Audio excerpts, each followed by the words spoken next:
Hello, everybody, and welcome to the LFC Transfer Room. My name's Louis, and we're here for another watch along, a repeat of the midweek or the weekend game against Leicester, this time in the Premier League.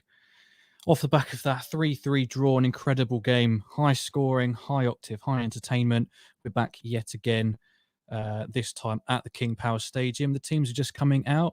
As a quick reminder, you can see it going across the bottom now of your Liverpool 11 with Alisson starting in goal, Trent Alexander-Arnold, Joel Matip, Ibrahima Konate, and Andy Robertson at the back.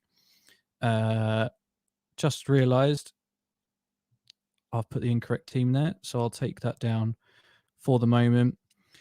But if we go through that again, it's Trent, Matip, VVD, Tsimikas, Fabinho, Henderson, Oxlade-Chamberlain, Mane, Jota, and Salah. We got there in the end. Apologies for that. So, as the team's getting ready to start now, much changed yet again for Leicester. They'll probably feel hard done by that they're having to play this game again. But Sodom, after their antics at Anfield, their fans singing Scousers, etc., etc., I don't think anyone's too keen to show them much mercy. I have to go for a strong Liverpool performance today and a strong win. I have to say 3-1 to the Reds. We beat them with our C team. So with the big guns coming back, Virgil van Dijk, Fabinho, and a very strong informed front three, got to show faith in the boys and hope that they will give us the ending to 2021 that we all deserve. It's been a mixed year. I'd say better than 2020, certainly in terms of football anyway. But just generally with the whole COVID situation and life in general, it's been slightly better, but still, let's end it on a high and get it out of the way. It's a really good chance to end the year on a positive, as I said, and, build up some more momentum going into that massive Chelsea game, which couldn't have come at a better time, really. They're starting to look human, which they didn't necessarily at the start of the season, and we need our boys to reach the heights that we all know they are capable of. So I will line up the clocks when the game starts. So if you are watching it on the television and you fancy some pure Liverpool commentary, maybe even a chat, we can all get involved, then stick around, have it on the side on a different device, and we can watch the game live together. I'm looking forward to this one. It should be a really good game. Michael Oliver's the referee. I've had a few questionable refereeing performances of late. I think the big one was Paul Tierney in that game against Tottenham. If you're not sure what happened, go and watch the watch-along previously against Tottenham. Quite a shocking performance, really, from the referees. I like the fact that they didn't give the Jota penalty, but they gave that penalty for Man City in their game last week as well. So good bit of consistency from the exact same refereeing team. The players take a knee, and we are just about ready to kick off here. It's Leicester versus Liverpool, and we are off. So it's good to see everybody here so far. Let me know your predictions, what you think of the starting lineup as well. Oxlade-Chamberlain continues his first team stint. So let me know what you think about the midfield, which seems to change dramatically game to game. And again, your predictions for the game. I'm saying 3-1 to Liverpool. I think we've still got to play at our absolute best. But if we do, I think Leicester shouldn't have too much of a chance.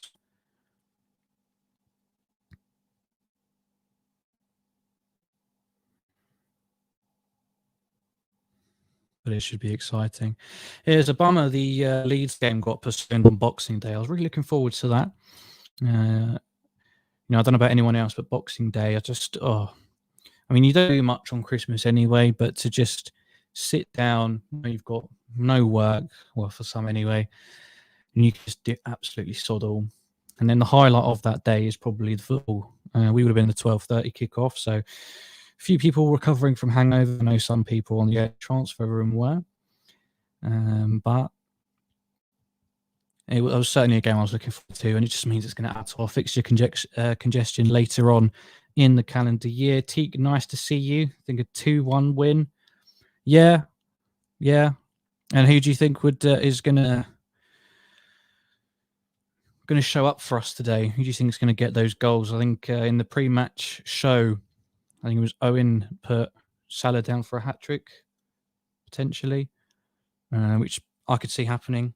He's been a little bit quieter these past few weeks. I mean, he hasn't started every game, but been a little bit quieter. So he could do with a big performance going into the must-win Chelsea game. Although it feels a little bit redundant saying must-win. In a league with Man City, where they can run away with it whenever they want, and they can just flip a switch and go on a 15-game unbeaten, winning run. Every game for us is a must-win. I mean, if we drop points here or at Chelsea, it doesn't really matter. We've dropped points, and they're incredibly hard to come by in terms of catching up with Man City. So we can't afford to do that. I saw a few tweets the other day saying how people should be thankful for this Liverpool team, because otherwise it would be a one-sided Farmers League with Man City. Nacho was almost in there, but he was offside, and it looked like Trent had it covered anyway. Yeah, I mean, he's miles off, and Trent does well to get back in front of him again. Clearly showed his pace, which people don't really talk about too much. It was a couple of years ago now. It was this time of year as well. It might have been where we played Leicester, and Trent had probably his best games ever in a Liverpool shirt, with, I think it was 2 assists and a goal, or maybe even 3 assists and a goal. And that was when I think the final people who doubted his ability sort of had to put their hands up and say, okay, this boy's good. Tsimikas of a cross in. It comes to Salah. It's back out to José, who gets a shot, and it's blocked away. And Liverpool won't get a throw because Trent keeps it in anyway. Passes it through Salah. Fabinho on the edge of the box, but he loses possession, and it now comes out to Iheanacho, who Joel Matip is forced to bring down, and that could easily be a first yellow card, and it is the first yellow card of the game. Iheanacho looking dangerous in these first few seconds. Atik, who do you think is the top signing other than Haaland this January? Well, I think Fina was someone that we're very closely linked to. Let me just have a little looky. Also, let me know if the volume's all okay. I don't want to make sure I'm too quiet or too loud. I think Rafinha was someone that we're definitely interested in. Whether that'll be January or not, I'm not 100% sure. Luis Diaz as well. Wouldn't say no to him. But I wouldn't imagine any top signings coming in January unless there's some sort of injury crisis. But make sure that you do subscribe to the YouTube channel for all of the watch-alongs, games that are and are not on the television. This one, of course, is. But we had a full watch-along of the Carabao Cup game, which was great fun. One of the best watch-alongs that we've had. So subscribe for all of those, as well as transfer news, obviously, it's in the name, and all of your pre-post match reaction, as well as tactical analysis of our upcoming opponents. It's a great channel that's just everything Liverpool. I know it says transfer room, but we cover most things. We even do clapbacks as well. Simon Jordan had a lot to say earlier in the week on TalkSport, and I wasn't too happy about it. So we put a video up about that, and a lot of people took it well and understood where I was coming from. So feel free to go and check that one out as well.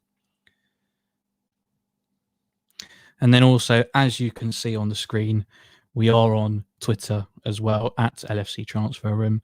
Follow that for your absolute up-to-date stuff, everything transfer related, and in-game commentary as well. But again, if you are watching the game on your TV, please stick this on your other device as well, and we can watch the game together with pure Liverpool commentary. Nothing to do with Leicester, because who cares about them after their disgusting chants in the previous game. I didn't think too much of Leicester before that. Obviously they had that romantic story with the Premier League winning that. But they've gone down in my estimates a fair bit. I mean, when we did the stream for the Carabao Cup, I didn't actually have audio. And I was so focused on the actual watch along itself because we had so many people in it. I didn't know until after, and I saw all the fume on Twitter, just what had happened with the Leicester fans. And it was good to see Diogo Jota showing so much passion as well, getting involved and telling them to F off essentially after slotting his penalty home. I don't know if that's why he did it, but he's, as well as being a prolific goal scorer for us now, that's certainly upped his estimates for a lot of Liverpool fans. There's a cross into the box here that does almost come to Jota, but it's just over his head. And Liverpool look to try and win it back on the edge of the box, but are unable to do so. Joel Matip is able to get it out to the right for Trent, who crosses it in, almost reaches Mane, but is blocked. And Henderson goes for a speculative volley from about 30 yards out, and it's well over the bar. So we're 7.5 minutes in. It is Leicester 0, Liverpool 0. Now, what are your thoughts on Ferran Torres to Barca? I mean, it's dodgy. It's dodgy, isn't it? I mean, regardless of whether he'll fit in, he probably will do. He might be a success to some degree. But considering Barcelona are meant to be broke, asked the best player in the world to play for free, or were happy to do that, have asked multiple of their own players to take a significant pay cut just to stay afloat, I presume, to then go and spend 55 million on a player who isn't a consistent starter, just seems a bit bizarre. I don't know. It's all a bit fishy. Whether he'll be, as I said, whether he'll be a success or not, I'm not 100% sure. But just the whole transfer situation, if it does go through, it's just very fishy to me.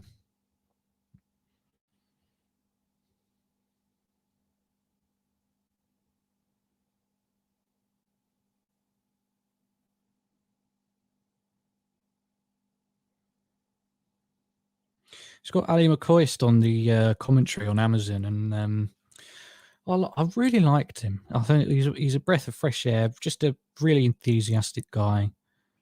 Until this week, he was on again TalkSport. I mean, I don't even watch it; it just shows up on my Twitter feed all the time.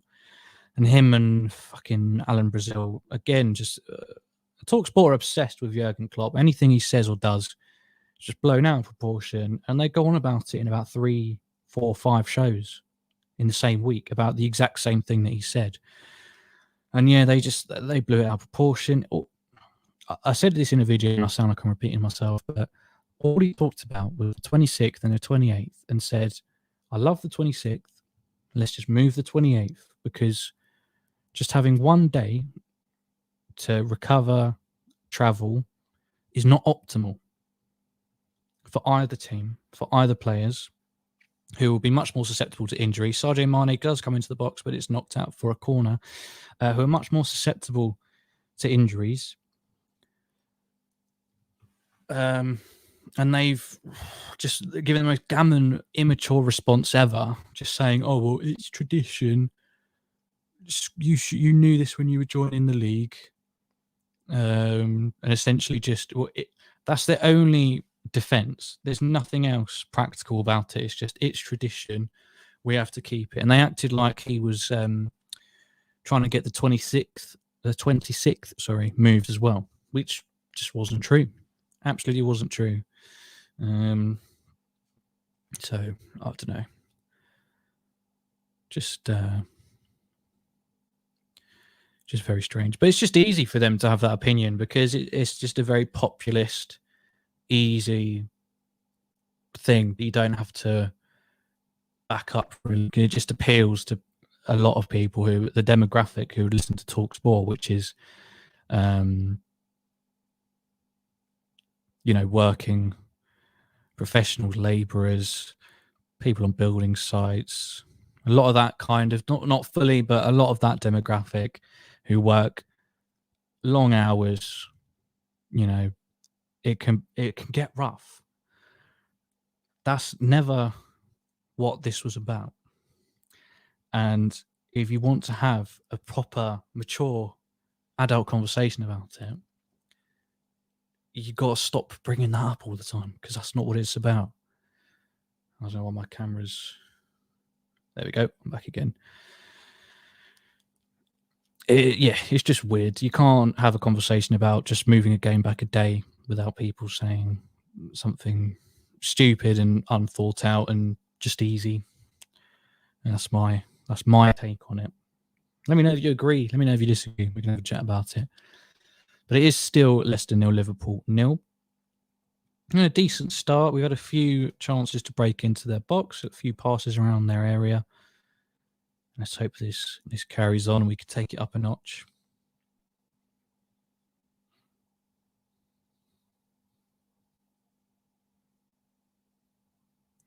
Just over 12 minutes in. Again, if you're new here, make sure that you do subscribe to the channel for all the watch logs that we do, as well as pre and post match reaction, and also tactical analysis, and of course transfer news. And then follow us on Twitter as well.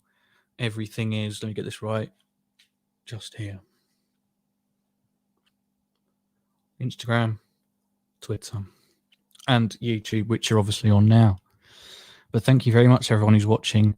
Please do give me your thoughts of the first opening 13 minutes or so, and what your predictions are going forward in this game. Teak thinks it's going to be 2-1. I think 3-1. Simicast charges forwards here now. Tries to get past Chowdhury. He does. He's now inside the box. Plays a lovely ball across. Salah and Mane sort of getting each other's way, but do come out with it. Trent now tries to play in a quick swinging ball, but it's knocked back past him for a throw-in, which takes quickly. Jordan Henderson to Salah. That's a brilliant ball. He's brought down. That's got to be a penalty, and it is a penalty. Liverpool have a penalty. Salah's brought down very obviously. Can't be any complaints about it, really. And finally, we're given a penalty in the Premier League.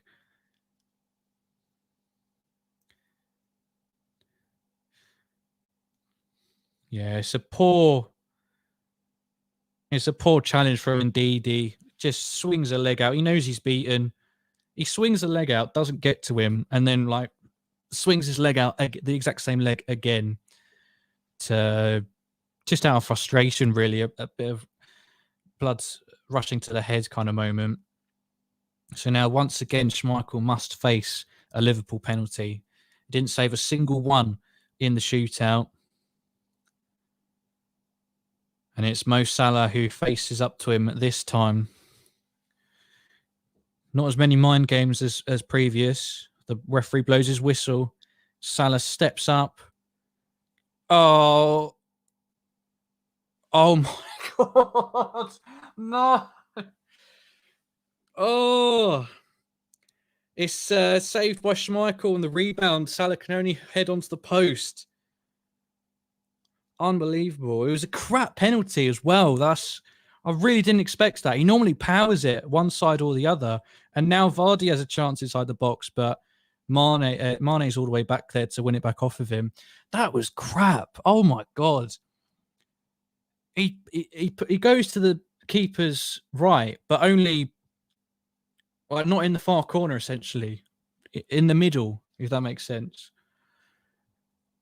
And it's an easy save for Schmeichel, really. He can't wait for the ball to drop. He tries to header it, and it's just off the bar. And gutting to see Schmeichel save that, of all people. I mean, he was unbearable in that game in the Carabao Cup. And Salah's wasted a golden opportunity there for Liverpool to take the lead on 15 or 16 minutes. So now we have to go again. I mean, if the keeper goes the wrong way, then you just get on with it and say, oh, yeah, he sent him the wrong way. Great penalty. But it's objectively a crap penalty. It's not in either corner, and it's not with much power either. So it's obviously the keeper still has to guess the correct way, which is just a lottery. But once he goes that way, it's an easy save for Schmeichel. And now we just have to go again. Bloody hell. And we are in again with Jota, but he loses possession. Oxlade-Chamberlain wins the ball back. It plays a crap ball. Poor from Oxlade-Chamberlain when we could have tried to break through into the box there. Now just a few passes are starting to go amiss as we scramble to try and make amends for missing that penalty. And it really was dire. I don't think I've ever seen Salah take a penalty like that. You know, all the big players have their ways of taking penalties, and his has always been power into one of the corners. And this time, I don't know what he was thinking. He side foots it really, no conviction at all, no real power. And just a massive waste of an opportunity to put ourselves ahead. And, you know, we haven't really gotten out of second or third gear. I mean, if I had to say who was more dominant, it's definitely Liverpool, but we haven't looked unbelievable or unstoppable so far. And that would have been a good chance just to relax a little bit. But we'll just have to try again. Thank you, everybody who's just joining now. Please do let me know what you think of the game so far. Who's playing well, who's playing poorly in this opening 20 minutes or so. There's an injury now for a Leicester player, so we'll have a little break in play. And do let me know your predictions as well for the rest of this game. I did say 3-1. We would have been well on our way to that had Salah scored a penalty. But as you can see by the scoreline, and if you're watching on telly, he did not score. Very crap penalty. Not good at all. And it does stay 0-0.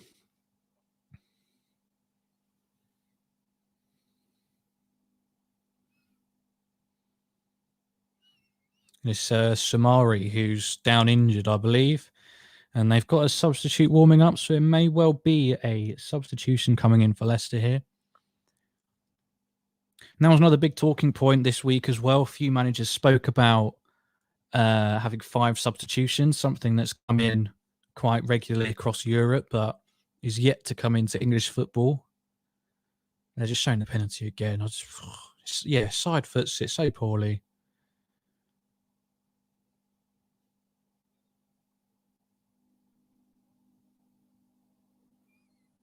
I mean, it's not a good stop. That's what Ali McCoist is saying. I'm really starting to take a dislike to. It wasn't a good stop. He's guessed the right way, and the ball's just fallen straight to him. You know, he would have done well to miss it. Really, it's straight to his body. He didn't even need to stretch his arms out. If he'd have held his arms here when he dived, he would have caught the ball. We are back underway now. Mane with a touch of a donkey. And it's out for, I believe, a goal kick. Oh, no, it's a throw-in for Leicester.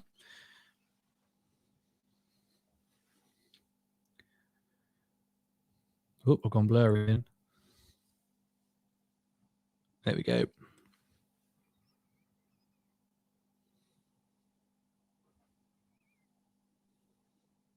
And this time it is a Leicester goal kick. Has Oxlade-Chamberlain been playing, if anyone's watching?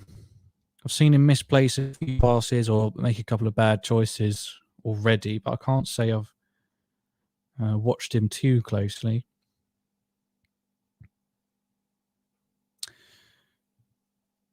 And in case anyone didn't know, on the bench, I'll just try and on that now. Because Thiago and Minamino both miss out with sore muscles. So not an injury, but I imagine just not taking any risks.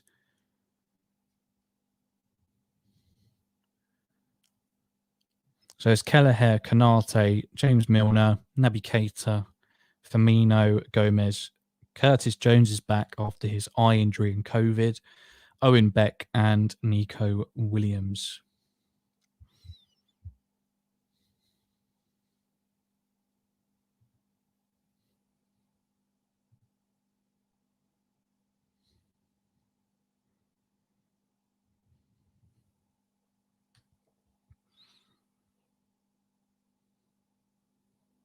It's a good ball from Oxlade here. And it's almost tricked Schmeichel there. I think it was Henderson made a run, which Oxlade saw. He's played a nice chipped through ball. Henderson's either not been able to make it or tried to play a dummy. I think he's just missed it. Yeah, he couldn't quite get high enough, but it almost deceived Schmeichel, and he has to almost dive back into his own net to keep that out. Would have been a odd and funny way to get our first goal. But not quite. Liverpool have 7 attempts so far to Leicester's 1. Leicester have 0 on target. So, I mean, to be fair, we have largely controlled this game so far, opening 20 minutes, but we could have been 1-0 up, and we're not. So, it has to be a bit of a disappointment. Poor ball from Salah. Could have had Mane in there.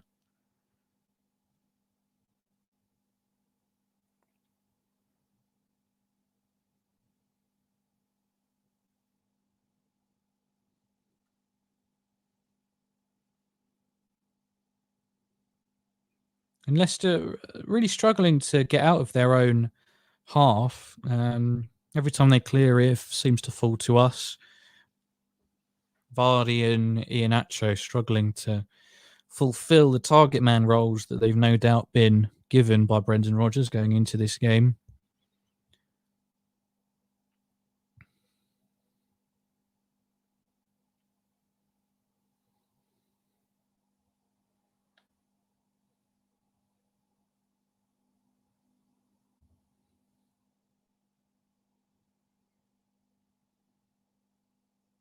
So we have a little free kick here out on the right-hand side. I think it will be Trent who whips it in and out swinger.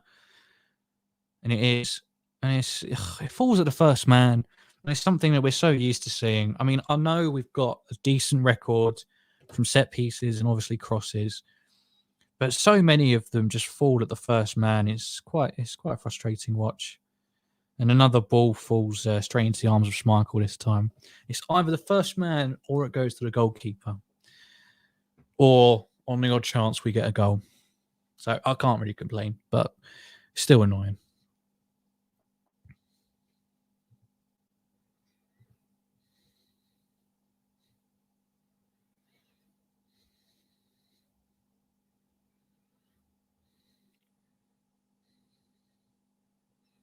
And there's been more, I'm seeing it on Twitter, a lot more. I've got the audio now, but I can't hear it too well. I've got it low so I can sort of concentrate because I struggle to multitask when I've got something in my ear and I'm also trying to speak myself. But there are, again, feed the Scouser chance from Leicester, which is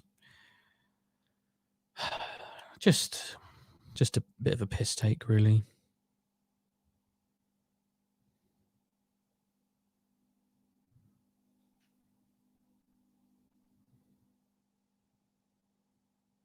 Liverpool won a free kick here. Jordan Henderson just caught on the back of the calf.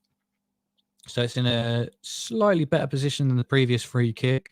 Liverpool, once again, will have a chance to whip it in. Whether it beats the first man or not, who knows?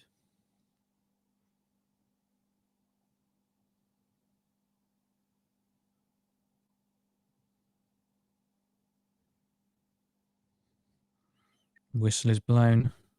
Come on. It's Milner this time. Van Dijk was jumping for it. Henderson takes another volley from outside the box. Come on, man. It's turning into Ox.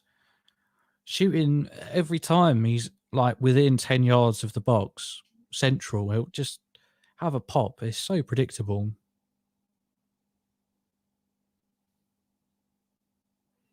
Just try something else, you know? There's other things you can do when the ball is in that position. You don't have to have a shot, a speculative effort.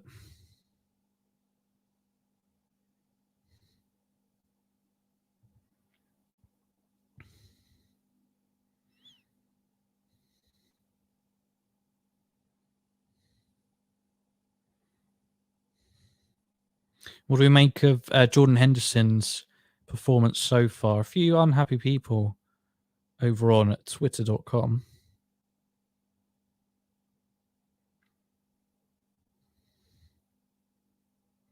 And I forgot, that was something that was brought up in the pre-match video.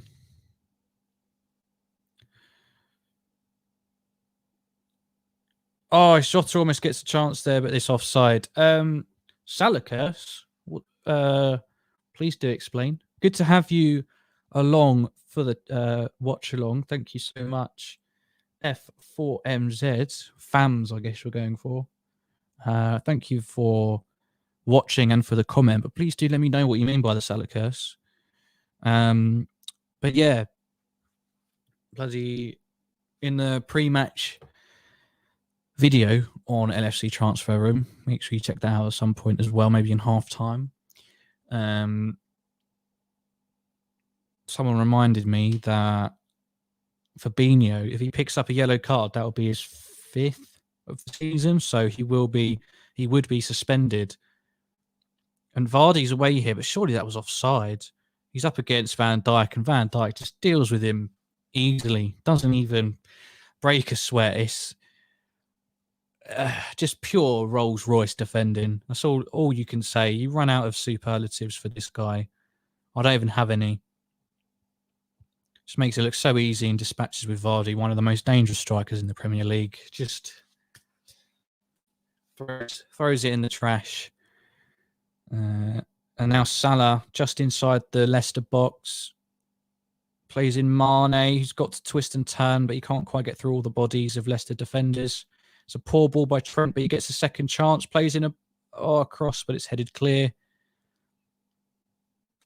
Fabinho tries to win it back, but now back out for Iheanacho, I think, or is that Sumar? Yeah, if Fabinho gets booked in this game, he misses the Chelsea game. So it's obviously got to be something that Klopp is thinking about. And depending on how this game goes, I imagine he'd be looking to substitute him relatively quickly. And there's a foul given for Leicester inside their box. Van Dijk is truly back. Absolutely. It's he's just one of those people who makes defending actually look cool. I mean, I get all this, you know, throw your limbs in front of the ball, put your life on the line for your team kind of stuff. But it just looks, you don't look comfortable. It's all last minute stuff. Van Dijk just, I love that man so much. Just adds so much gloss to the team. And again, such a Rolls-Royce player. Yeah, truly, well and truly back. Matty and Iheanacho down here with, well, Iheanacho's bounced back up now. John Matip just holding his head slightly. Oh, so it's an elbow in the back of their head on Matip. I think that was a Liverpool foul. Free kick anyway.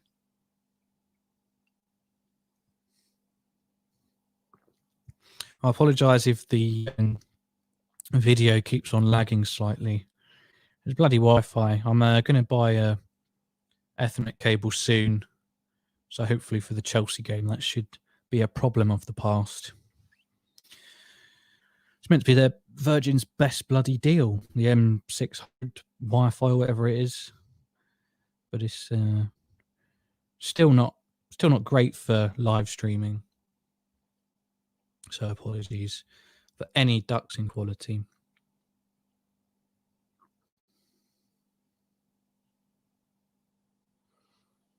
So now 1/3 of the way through the game. It's still 0-0. Liverpool still looking the better team and more likely to score.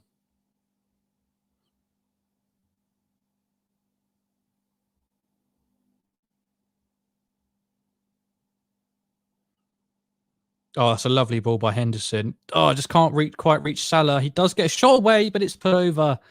Saved by Schmeichel there, and it's a Liverpool corner. I'm not quite sure how he did that. It's a lovely ball from Henderson. Receives it from Trent and just first time digs it over the Leicester back line. And Salah's unlucky not to reach it, but he still manages to somehow get a shot away off the back of the Leicester defender. And forces a pretty smart save from Schmeichel. There is a Liverpool corner, which will be taken any second now. Really need to be going into half-time with the lead. So Van Dijk gets a soft touch and it's easily cleared. But as with so many points in this game, it just goes straight back to Liverpool and we'll have a chance to start again with Alisson.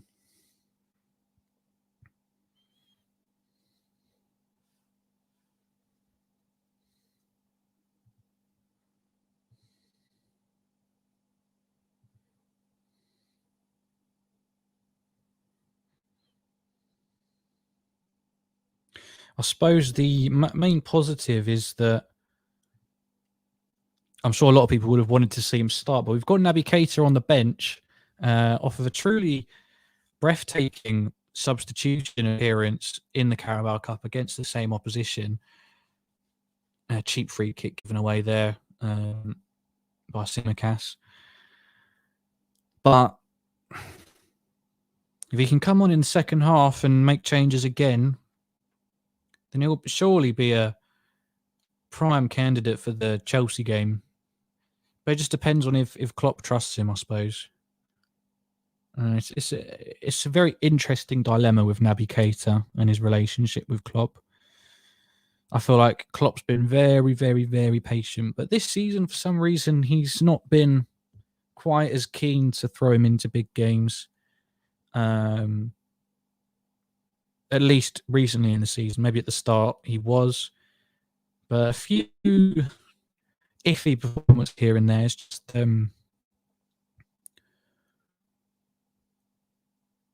maybe put a shadow over him in Klopp's eyes. Schmeichel is a top keeper, not talked about enough. Yeah, I mean, he's a good shot stopper. Absolutely. But Leicester is his level, really. I don't think he could go to a team that would require, it's Vardy. It's a brilliant block by Joel Matip. Vardy was in one-on-one, essentially, with Alisson, and Matip comes out of nowhere to shunt that out for a corner. That was a close call there. He was just about to get his shot away, and it's a brilliant block from Joel Matip. Otherwise, that would have probably been 1-0. Sorry, going back to your comment, Fams. He is a top keeper for his level. You know, still teams that will concede a lot of chances and have chances to, flex his shot stopper. A team that would require him to play out from the back more regularly, maybe not. I don't think he's quite cut out for it. So top, but maybe not top.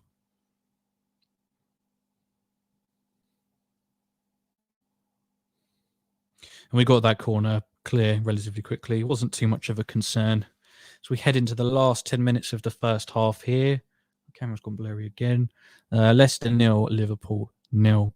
Salah with a missed penalty for anyone who's not been able to watch the game and is just joining us.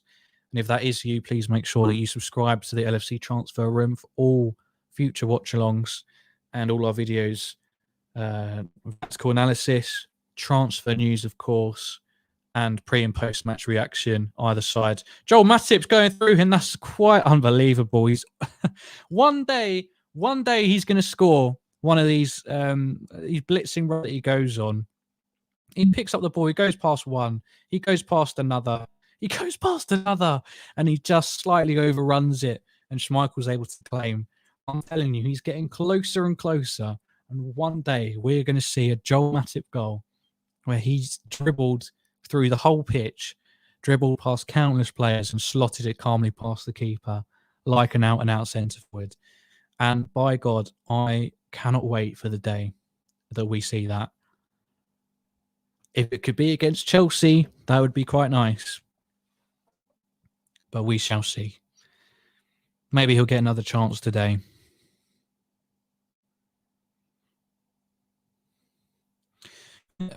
It could have been easy for us to slow down after the missed penalty. I might be wrong, but I don't think we've been that bad. I think we've still maintained most of the possession. We've, at times, been camped outside their box, created a few good openings. And Iheanacho just had a shot blocked from Van Dijk. He's still got it. It's played out to Vardy. Oh, Fabinho put in a brilliant tackle. If he'd have fucked that up, that would have been a yellow. Very scary times.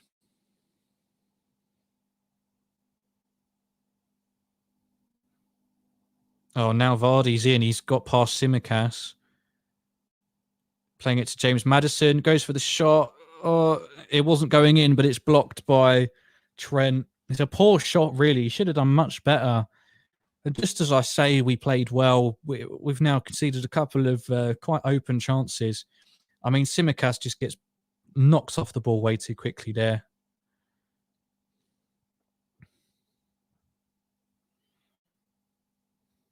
And it's, Maddison's dragged the ball quite terribly from the position he was in. Could have taken a touch before shooting, really. Got himself even closer to the keeper.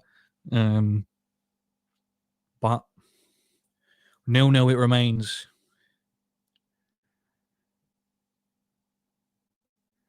And now suddenly it looks like it might be Leicester's turn to have a bit of a late flurry at the end of this first half, which is just typical.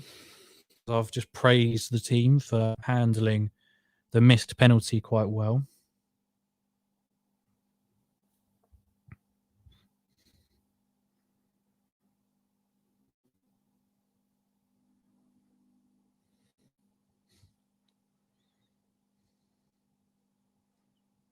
And this time Vardy's offside. He tries to break through again.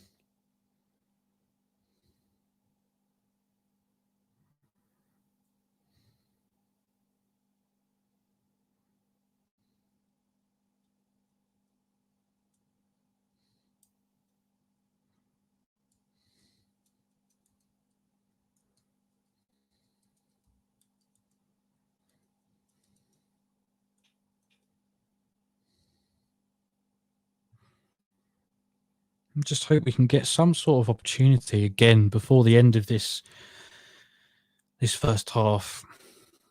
I mean, a goal now would just settle everything down a lot nicer. Force Leicester to come forward a bit more rather than just relying on counter-attacks, which we are looking somewhat susceptible to.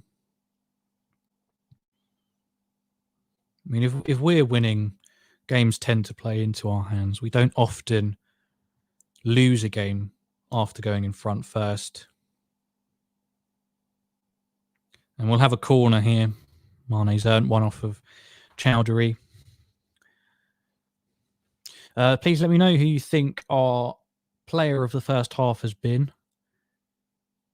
Who's looked particularly bright for you? I think both the centre-backs have looked very good, which says something about our performance and the way it's going slightly. Fabinho is also another shout. And that penalty not only doesn't get past the first man, but it actually hits Salah in front of the first man and just goes out for a goal kick.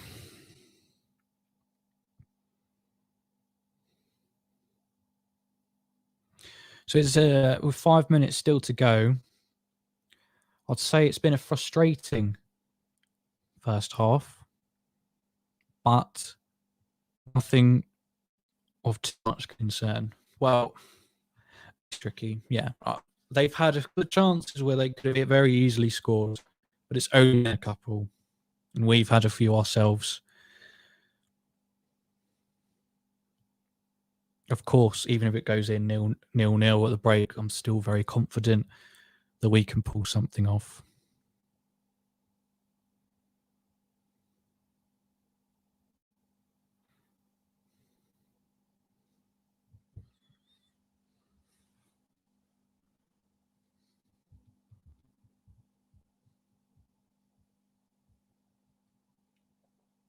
It's a beautiful ball from Trent over to Tsimikas, switching the play very quickly. It's a shame the rest of the play couldn't be quite as quick as that.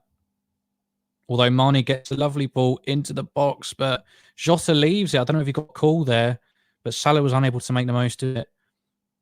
Oh, and Fabinho wins the ball back beautifully.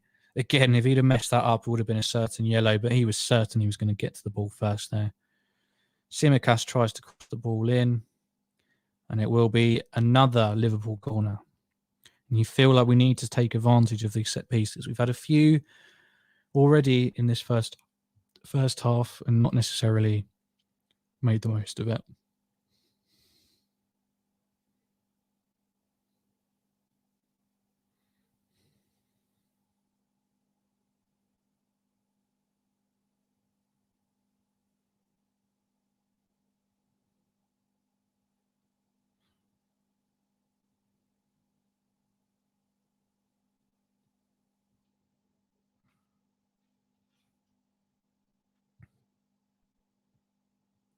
So it's Trent in swinger.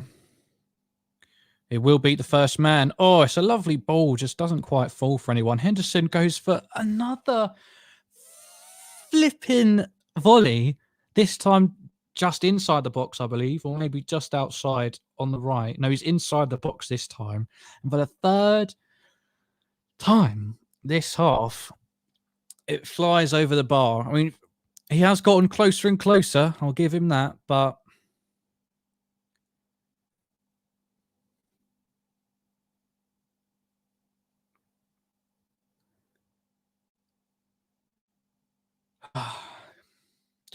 frustrating to see. Again, turning into Oxlade-Chamberlain. He's clearly been watching too many of his attempts and thinks he can do better.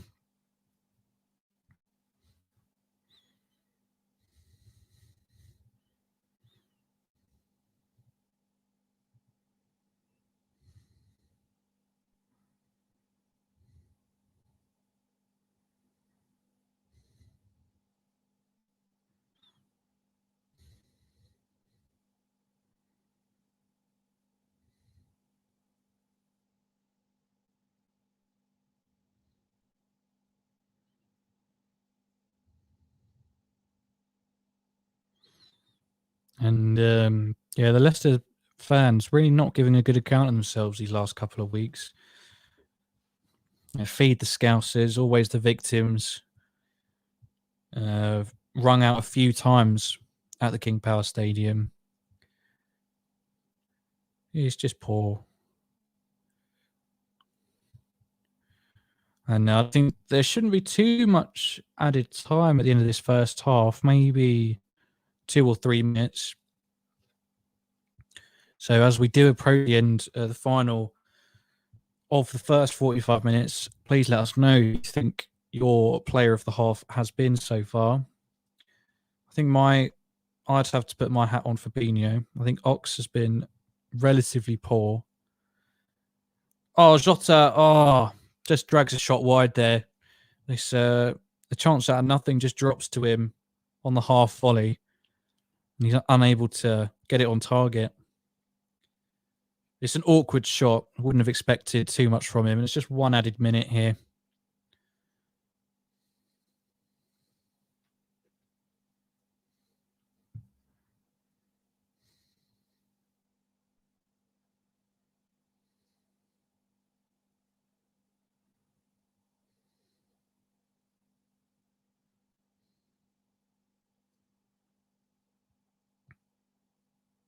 And the Leicester players just jumped too high for his own good and has fallen over the top of Fabinho, I think.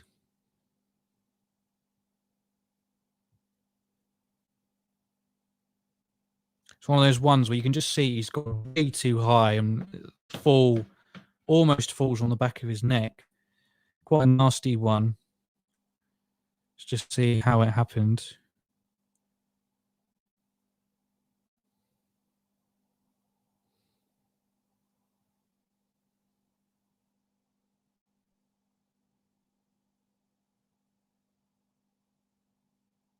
It's a very awkward one. That's painful.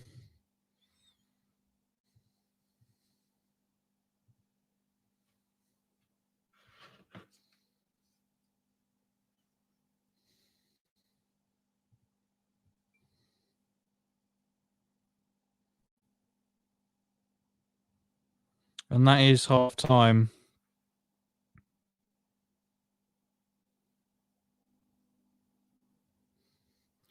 So it finishes 0-0 in the opening 45 minutes. Missed penalty for Mohamed Salah. Liverpool largely in control, but of the other chances, Leicester have probably had a few more clear-cut ones, mainly on the counter.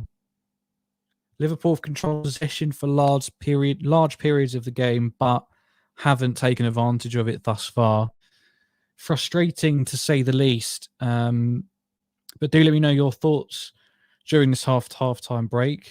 You know, obviously, go refresh, go get some water, have a cup of tea, get the kettle on. But do let me know how you're feeling about that first half. As I said, very frustrating. Let me just stop the clock.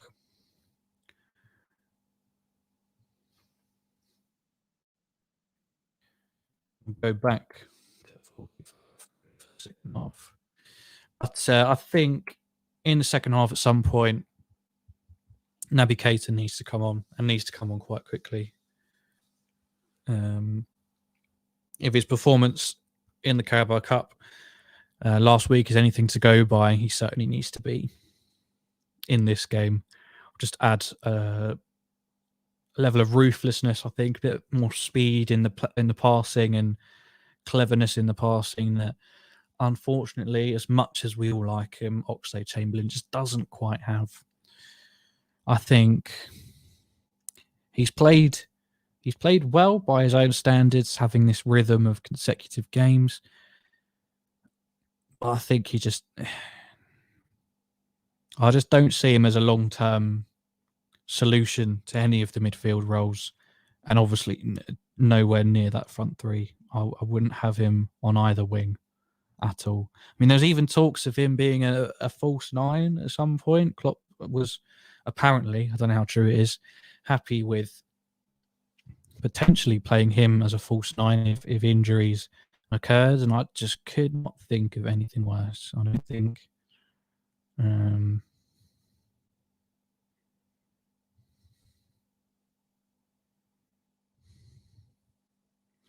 But thank you, everybody who is here. Please let me know what you're thinking on the game. Is there anything I've said that you question or agree with? More than happy to discuss it. Who was your player of the half? Welshie, absolute garbage. I mean, maybe don't know. I feel like my perception of the game is always altered by watching the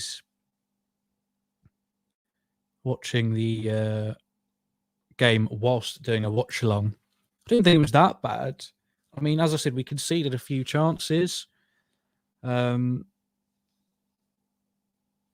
been at our best, but it just feels like a bit over the top to say it was garbage. You know, there's still 45 to go, obviously. Yeah, it feels quite harsh to me, but let me know why exactly you think that is, that we were so bad. Chamberlain letting the midfield down at the moment. We need someone who can make those quick passes. Yes, I think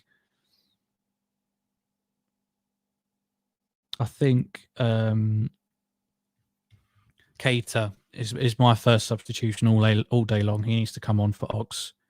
And as I said, he's maybe a good squad option, but he doesn't want to be that for the rest of his career. So maybe in the summer he needs to think about moving on.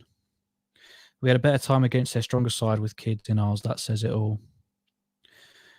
Yeah, I mean, we only got better when Keita, Kanate, and was it Firmino or Jota came on. You know, that first half we were down 2-0 with most of the kids out. 2-0 down and then 3-1 down by the end of the first half. So I wouldn't, again, I struggle to agree with you on that one. IA123, I don't think Chamberlain's been the problem, though.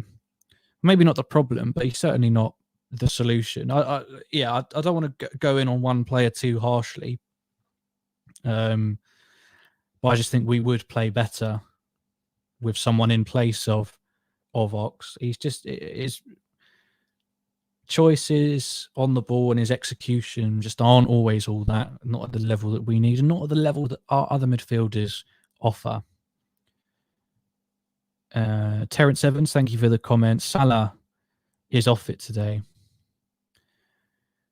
Yeah, you tell me. I mean, obviously, missed the penalty. That's the big thing.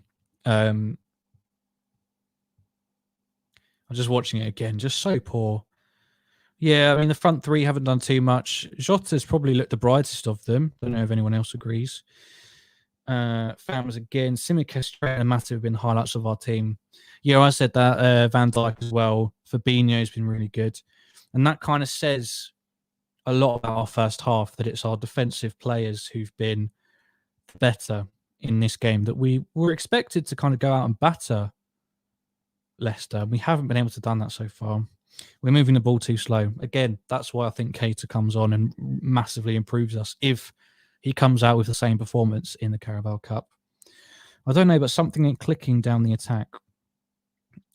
And what do you think we could do to rectify that? I mean, we've only got a certain amount of players on the bench. I think Keita has to be that. I mean, I'm linking every comment to Ox coming off for Keita now, but that's what I think needs to happen in this second half.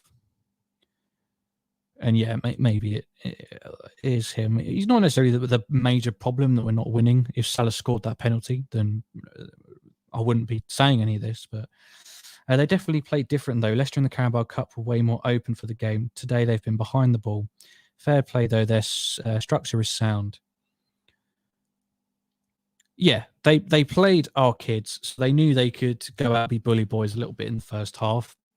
Got 2 goals. And then third, obviously, after we drew them back. But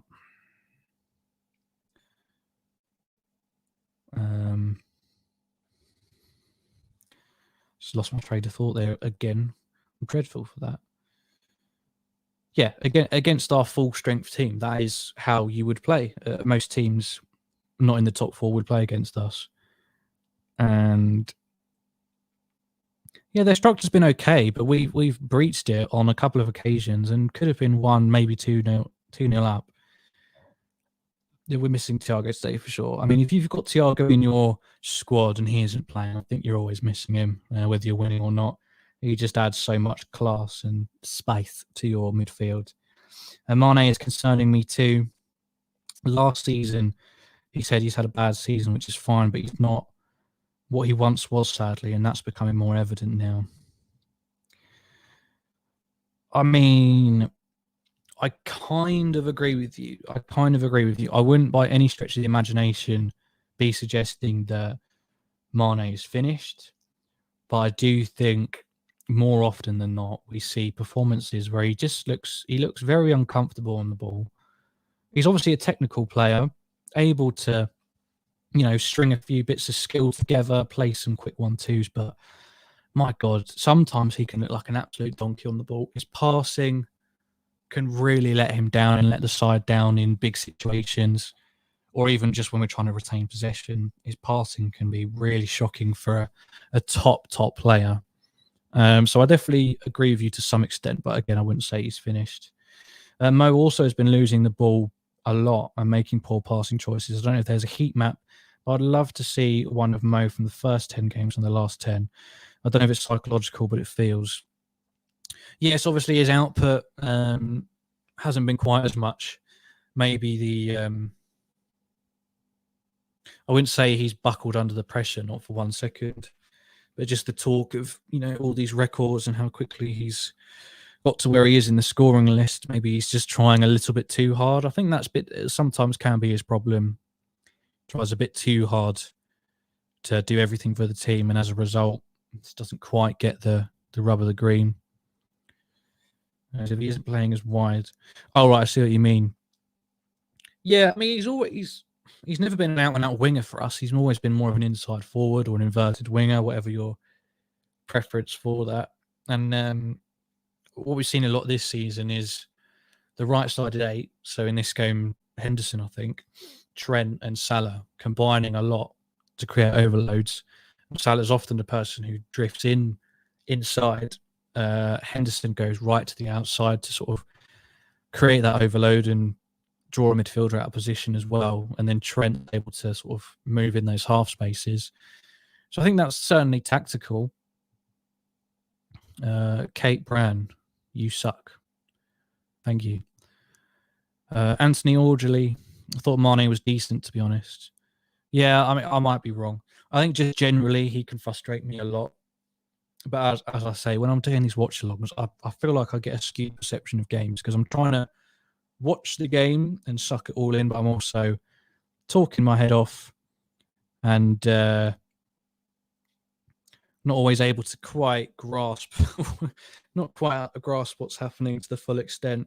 I think link-up plays between Trent and the left flank is good, but when it comes to Mane, we are missing those explosive moves. Yeah, I don't know if that's a confidence thing. Again, sometimes he has that burst of pace, but then it just always seems to be met with losing the ball somehow.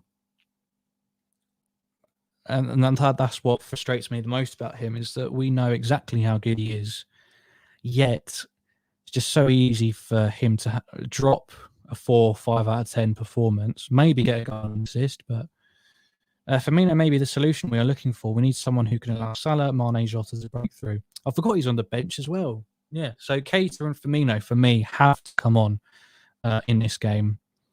And Louis at the wheel, of course. Mane was shy. If you say so, Kris. I saw a few loose balls, and again, he just never looks like he's going to beat a player too many times. I think he did on 1 or 2 occasions, but generally just hasn't been himself for quite a while recently.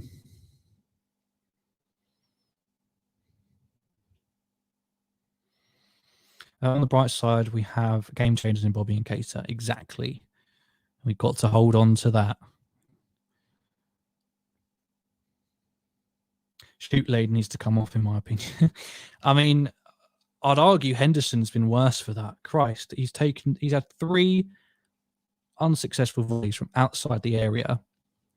If I was on that bench, I'd have absolutely roasted him at half time. It's just recycle the ball. Just gives them a chance to reset, and we have to start all over again.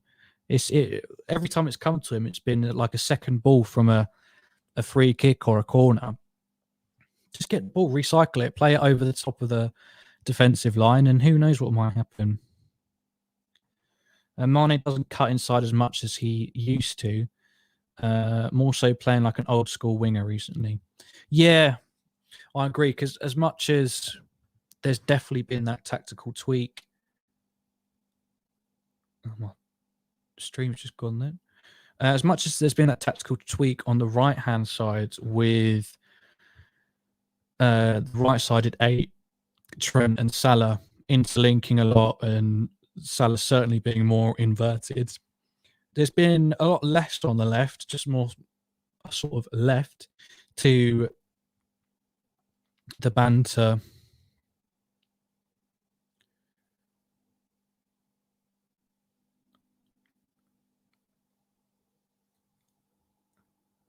Oh, so there's been another game postponed, Everton versus Newcastle. Of course, they just got a 1-1 draw against Man U, and now they get to postpone their next game. Bloody hell. It's all the presents have come at once for them. No, I totally agree. But again, it's got to be all part of the plan. I fail to see that Liverpool players doing his own thing against the wishes of Jurgen, but yet to see it bear too much fruit, really. Mane just hasn't quite hit his heights this season yet. Mane had pace and power a couple of seasons ago. He doesn't show that much anymore, and it's such a shame. He's still a good player, but just looks like he's the first of the front 3 to be slowing up. Yeah, I mean, if that's true, it's sad, isn't it? He was the first. Maybe he was the second of the front 3. Firmino arrived first, but Mane was the first one who came and proper shined in the Liverpool team.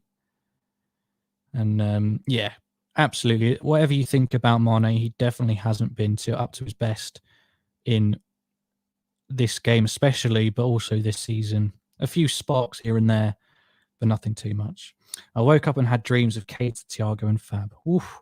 Well, if Fab can resist the urge to get himself booked today, fingers crossed we will see that at some point in the Chelsea game on the 2nd of January. That's all we can hope for. The players coming out for the second half now.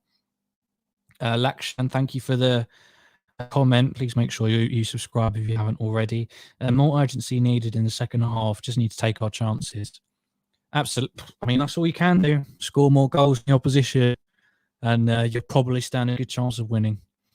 But in order to get that urgency, I do think camera keeps on unfocusing, and it's so annoying. There we go. I think we do need to make some changes. I doubt there's been any at half time. I don't think there has, but hopefully 60 minutes, 70 minutes, we'll see those changes if nothing changes in the game. A bit harsh, but I really don't think Chamberlain's good enough for Liverpool. I don't think that's too harsh. I mean, Kris will disagree. He'll fight you to the death on that. But I really don't think that he is quite up to the standard to be a long-term solution. He can come in and play a game every now and then, but he's not that kind of player. He needs rhythm. He needs consistent football to play his best. And unfortunately, even at his best, he just isn't quite good enough. Facts need Bowen in ASAP. I mean, Bowen's a good squad option. At this point, I don't see him as a replacement for any of the front three, even Sadio Mane. I don't think he really plays on the left side, does he? I'm being really stupid.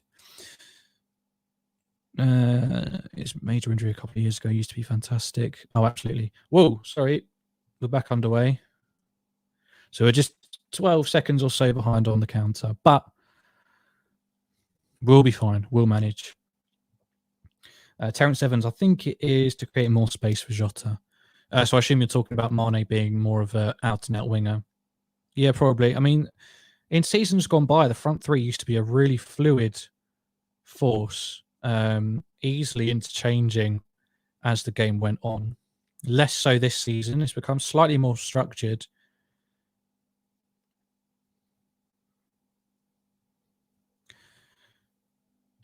Fans, yeah, it's brilliant this season. It's also Michael Edwards' last dance. So hoping for some good signings this January. Well, we all hope, whether they'll deliver or whether they'll wait for the summer to really spend, only time will tell. AB, I really have a sense of guilt criticising Mane. He was the first to shine. I don't know if it's Jurgen's tactics to create space or something else. That is the question. I mean, we should have a look at that. We've got someone, Kris, on our channel who's do a couple of, if you look on our YouTube, it's titled under the boot room. He's done an analysis on why we score more goals and a couple of analysis on other teams. So if you watch those, you'll understand what I mean. But I think he'd be the perfect man to have a look at why Mane hasn't been quite as clinical. Terence Evans' favourite LFC watch-along. Oh, thank you, mate. That means a lot. It's good to have you with us. Please do stick around. Yeah, that's made my night, that has. Welshie, John Henry would need to get the wallet out for that. Well, that's an interesting debate. I said on the previous stream that I wasn't necessarily FSG in or out. But if anyone does have strong views on that, please do let us know about that in the comments below. Thank you, you too, Anthony. Thanks for joining us. Your help has been most appreciated. Salah has the ball here. Liverpool looking to get that opener to really cool things down now against Leicester. And we can see what I was talking about now. There's a triangle with Henderson, Salah and Trent just playing out here. Again, that triangle is quite fluid. Players moving around within that system quite quickly.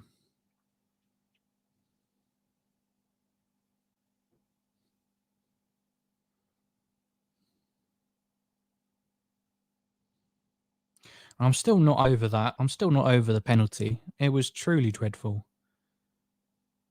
Oh, Jota's done well to win it back in the box here. Oh, it's probably a handball for Mane and the referee gives it.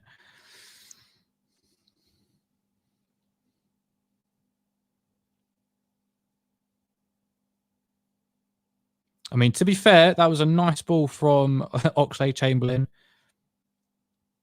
into Tsimikas, who was then able to deliver that ball. Welshie, I'm staunch FSG out, have been for years. Just seems like a witch hunt when it comes to people who share my views on them at times. I mean, I'm not completely opposed to some of the reasons I imagine you have for being FSG out. I just think, you know, and it's not like settling for less, but we could have such worse owners. Hell, we had crap owners before this lot came in. And that, again, it's not to excuse them for being subpar as owners. But I think you just got to look at the bigger picture. And for the consistency and stability they've brought to Liverpool, yes, it might be at the expense of a bigger transfer budget. But where would we be if they hadn't come in and bought us?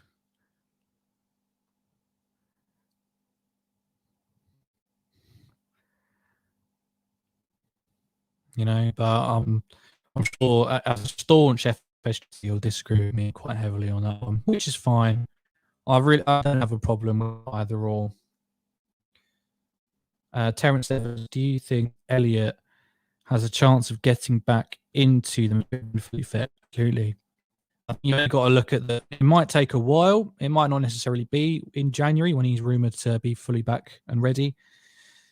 But we saw at the beginning of the season the amount of trust that Klopp put into him, starting him in several big games, and he absolutely excelled.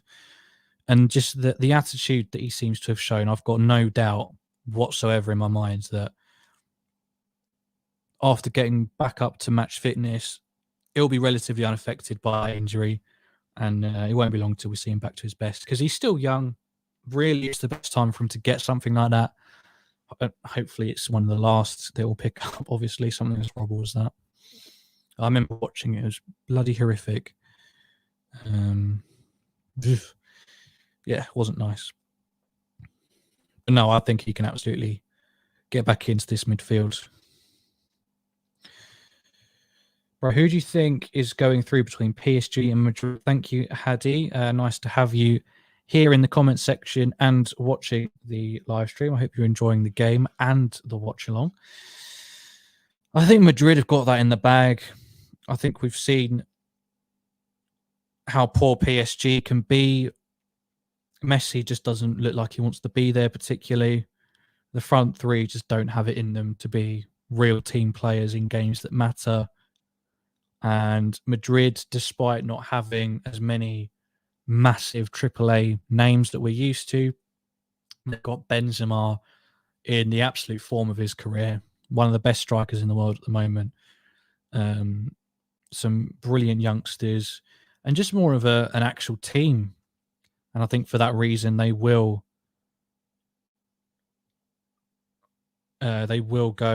take Madrid back to the promised land eventually.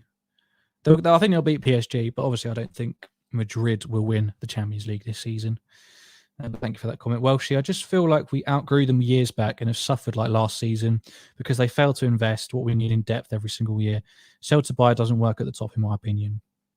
Yeah, so again, that's... and this is why I struggle to be staunchly in or staunchly out, and why I'm just sort of quite in the middle and easygoing about it, because we had 4 fit centre backs at the start of last season, which maybe isn't ideal, but you can't go into a season predicting that 3 of those are going to get season-ending injuries early in the season or like midway through the season. You can't have a transfer policy surrounding that. Yes, you've got to have squad depth, but you can't be buying players just because you think people might get injured. You know? And now, you know, some players like Ox, that's the only way he gets into this team is relying on injuries, which obviously is good for us that he's there. But otherwise, when we've got a fully fit midfield, he doesn't get a game. And if he comes on for a second half or he plays in the Carabao Cup, he looks rusty as fuck, and he's crap in that kind of scenario. So I get your point. Going in with 3-4 fit senior centre backs isn't great, but they were 3 world-class centre backs. I suppose the other thing on your side is that 2 of them are massively injury prone. Joel Matip and Joe Gomez, they are massively injury prone, and maybe you could have predicted they would get injured at some point. So I understand that. Mane, just over the bar. Bloody hell, should have scored that as well. And yeah, Naby Keita is coming on, Terence. Thank you for that. Just seeing him on the bench there. Oh, it's a lovely ball by Jota there. Plays Mane in, and he should score. It should be 1-0.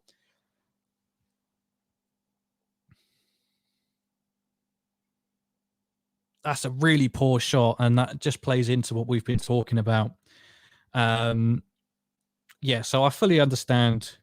I just don't think that that's like enough to be staunchly FSG out. It's a constructive bit of criticism, and absolutely something that they can improve on. I think at some point or another, this squad is going to reach its expiry date, and it absolutely needs reinvestment. And I think it's better to keep that ticking along season by season rather than trying to save money and waiting until it's too late almost. But we're not at that point yet. If we get to that point and they've left it too late, lose players like Salah or Mane on a free, or they go somewhere else, Thiago's like 34, Van Dijk's like 36 or something, and we haven't lined up good, suitable replacements for them, then yeah, I'd struggle to, support them. But last season, that transfer window was incredibly underrated. The only reason it was underrated was because of the centre-back crisis that we then had. It meant that, we were always up against it that season. But Tsimikas, Thiago and Jota, if they'd have joined this season, we would have been saying what a masterstroke that transfer window was. But because it happened in that previous season, it doesn't get spoken about as much because this is all obviously their second seasons with us. Terence, I'm okay with FSG as long as they follow through with the adding a supporters group to the board that has a say in decision making. Yeah, I saw that and I totally agree. How much of a say they'll have in things, I don't know. Whether it's just a bit of a ploy to win some support, I don't know. I honestly can't say that I've read too much into that or know too much about it. So it'll be an interesting one to see. And there's another shot there from Mane, but this time it's quite easy for Schmeichel to get down to his right. And he's able to collect it. So 10 minutes in, we've had another couple of good opportunities here. Game hasn't changed too much, but now, yeah, Naby Keita did come on. Sorry, I missed that. Naby Keita did come on, and Oxlade-Chamberlain's gone off. So a lot of us in the chat and in the comments have gotten our wish. So let's hope it pays off. Otherwise, we'll look pretty stupid if Keita drops a 0 out of 10 on us in this game. My bloody device keeps on thinking that Keita is Siri, I think.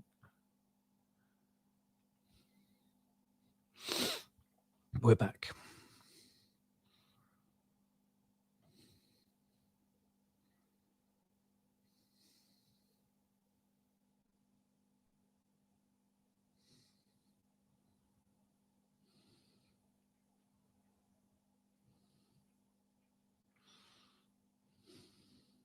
So obviously Fabinho's still on the pitch. It was Oxy went off. So Fabinho still runs the risk of picking up a yellow. And if he does, he'll miss the Chelsea game, which could be crucial. Leicester are in here. Oh, fuck me. Oh, it's 1-0.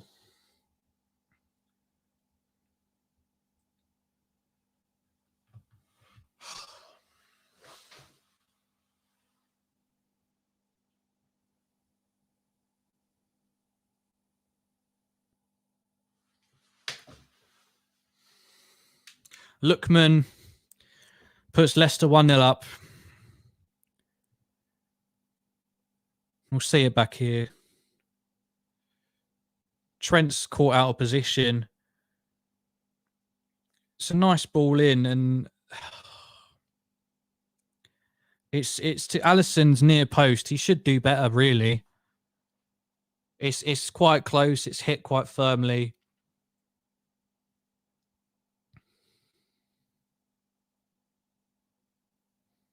It's probably too fast for. It's too fast for Alisson there. Trent caught out of position. Matip doesn't cover himself in glory. Van Dijk isn't in the best position to block it.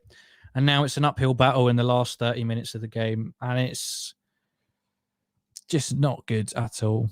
Really poor.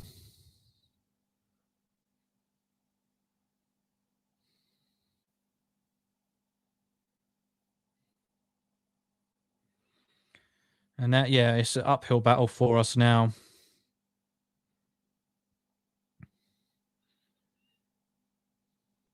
Yeah, ultimately, we should be winning this game. Not even just by our performance, but on paper, we should absolutely be winning this game. We should be clear of them by now. And, you know, we've made it a struggle and they've taken advantage of a chance. And we've got 30 minutes to salvage the game now. And they're just going to drop even deeper than they were before. And they're going to be quite difficult to break down. Need to move Hendo back to the double pivot with Fabinho and let Cates dictate the game a bit.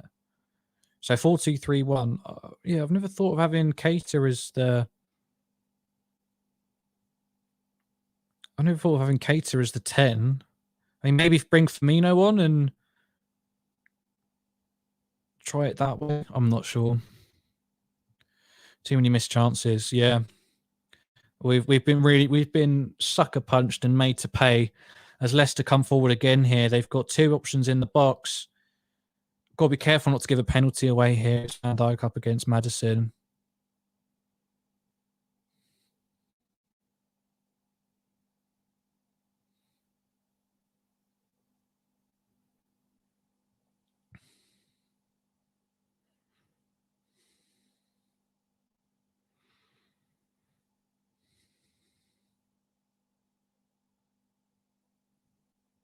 It's just so open for Lookman's goal. I mean, Matip can't really touch him. He's in the box, any contact, and he goes down. Van Dijk tries to set himself up to block it, but it's not really in the best position. And the shot just whistles past him, and it's into Alisson's near post. But again, I think it was just too hard and too close for Alisson to really stand a chance of getting onto it. But as much as I have absolute faith in this team, considering how we've played so far, I struggle to see us getting two in the last 29 minutes.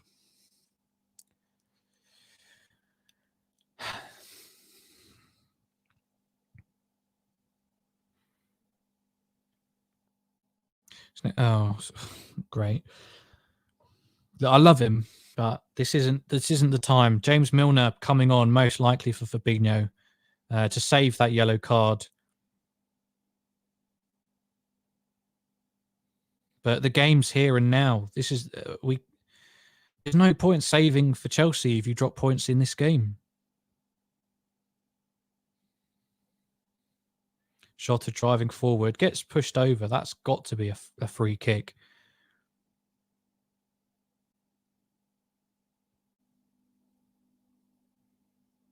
None of the Liverpool players appeal for it, and the ref doesn't even look.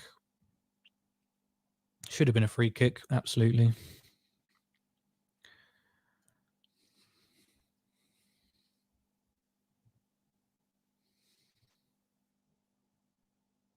And now Leicester have a free kick, which is not what we need at this time.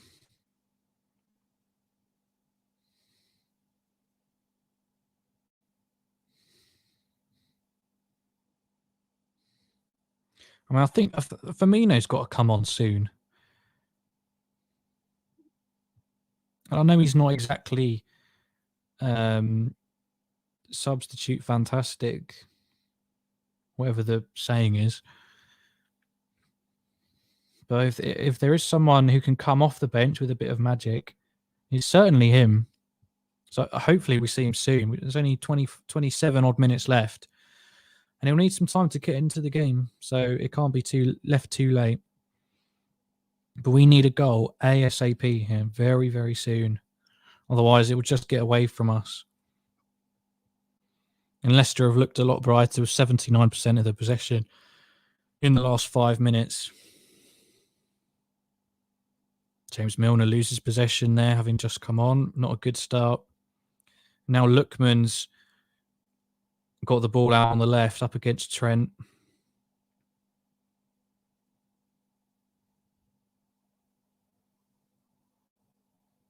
And Leicester looking so much better now for some reason. Their passing's a lot crisper. Well, they're more confident, obviously, off the back of that goal, but just in general in this half. Milner coming on. This is what I mean. No quality in the options here because we don't have a good backup DM. We can't even change our attackers bar Firmino. I mean, our expectations have been raised by the likes of Man City and Chelsea, who have been more than questionable in their ability to pump money into their clubs legally. Oh, it's a lovely ball in for Tsimikas. It's a poor cross, though. He's won it back. Salah's pushed out of the way there. We're not going to get anything for that.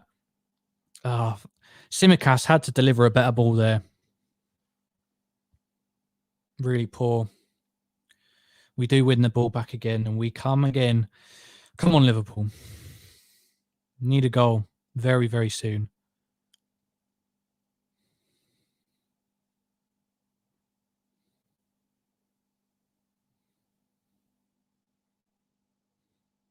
I don't mind this. We're passing it around patiently, side to side.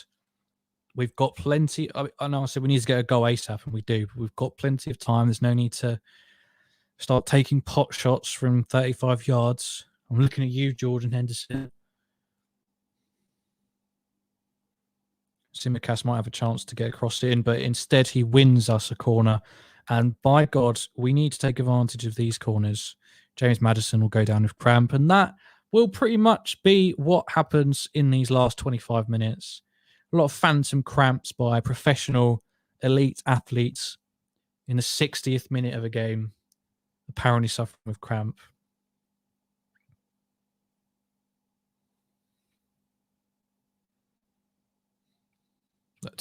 Although, to be fair to him, it looks like it's a genuine injury rather than cramp, so I do apologise, but it's what we saw in the Carabao Cup, so yes, the boy who cried wolf, really.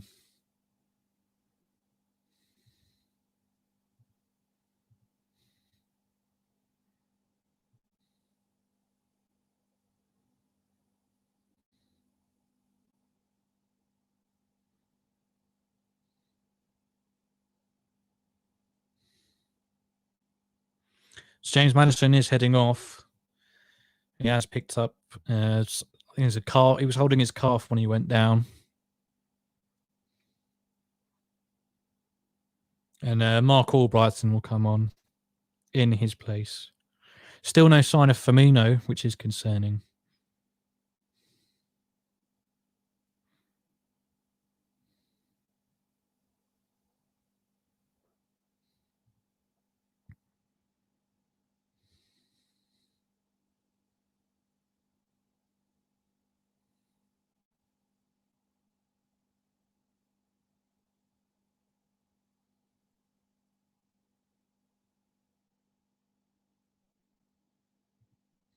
Oh, so Firmino is coming on. He's taking off his tracksuit now, so we should see him in the next couple of minutes or so. We need some real Bobby magic here.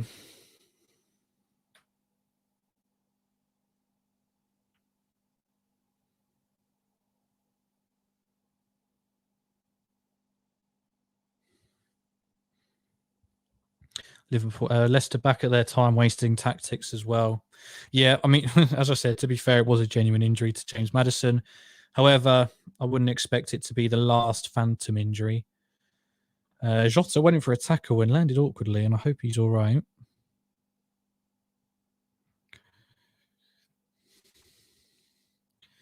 I know it's not the best of times, but thank you to everybody who's watching and getting involved in the chat. It's really well appreciated, and making the best out of a bad situation. If you are new, make sure you subscribe to the LFC Transfer Room YouTube channel. Also follow us on Twitter at LFC Transfer Room. On YouTube, we have all of the transfer news revolving around Liverpool that you could ever hope to have. All the reliable journalists, all the reliable stories. We also have pre- and post-match analysis for every Liverpool game, as well as a live watch-along, mainly with myself. I'll be here for the Chelsea game as well on the 2nd of January, which is becoming ever more important now as the clock ticks down, and we still trail Leicester by 1-0.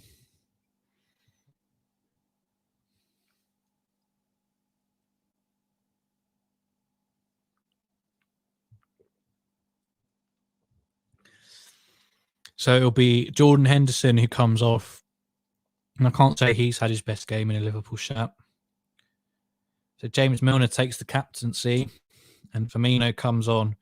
So we might now... surely it'll be a 4-2-3-1. So it'll be Keita and Milner in the double pivot, I imagine.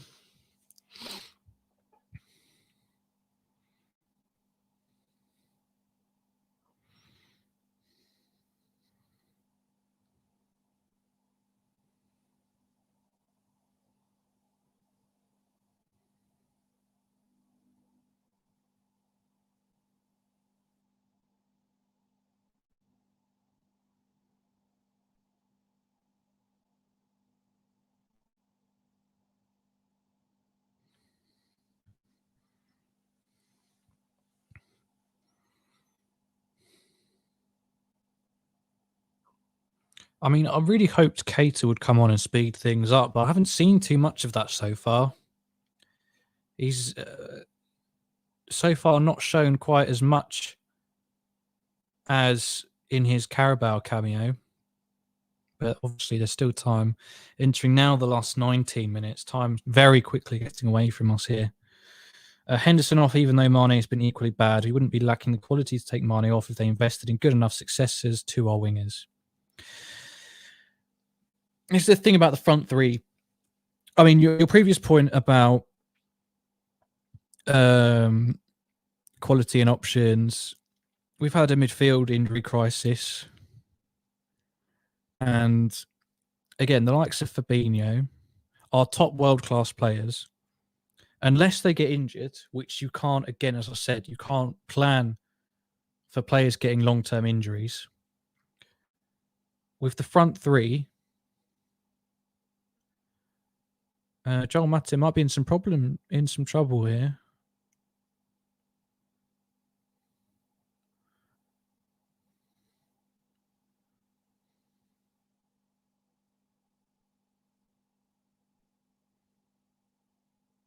I don't think there's anything in that. Firmino, obviously Jota's come in and done fantastically well. So you got those four. So Jota, Firmino, Salah and Mane. Who are you going to genuinely get? So considering that Klopp is a manager who likes to have faith in his starting 11, obviously has options off the bench, but predominantly, especially with the front three, with how good they have been and how good we know they can be, wants to have faith in his players, and if they're fit and ready to go, he will play them every single game. And that's not something that you can really argue with. And bearing in mind, he's the manager who's delivered us a Premier League title, Champions League, Super Cup, Club World Cup. So you can't really argue with it. Who do you, with that in mind, who do you genuinely bring in who's of good enough quality to come on and not be a bridge down in quality from what we've become accustomed to with that front four, who is so with that quality, but is also happy to sit on the bench 80, 85% of the time? you'll be hard pressed to find someone like that. And that's what you've got to take in mind. Like, I don't want to sound patronizing. It's easy on Football Manager or FIFA to go out and buy these players and have them sat on the bench. But in real time, not many of them are going to want to come and sit on our bench, which they would be doing mostly. Rafinha, maybe he'd stand a chance of getting in, but Jared Bowen, if he came in right now, he would be predominantly on the bench.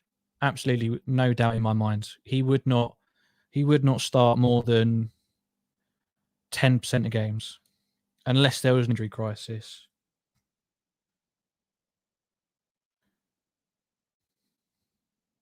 That's why, as much as some people don't like him, we've held on to Divock Origi for so long, because even though he's not as some would argue, he's not world class, he's just about at that level where he can come on and still score goals. And he's also, for some reason, very, very happy to just sit on the bench and wait his turn. And there's not too many players like that. Jared Bowen, he's obviously plays forward and sometimes plays as a lone striker, but he's predominantly a right winger. And that's not who we're talking about. We're not talking about the right wing position, because that is Salah's. Salah's got that on lock. He's not getting taken out of the team anytime soon. So it doesn't really solve the problem. And look, this is a bad result, absolutely. But in the grand scheme of things, we're having a decent season. So it's very easy when we go 1-0 behind in a game to say that you're being proved right in an argument over investment. But most of the time, we've been going out, putting in brilliant displays, winning. Our bench has come on at times and saved us.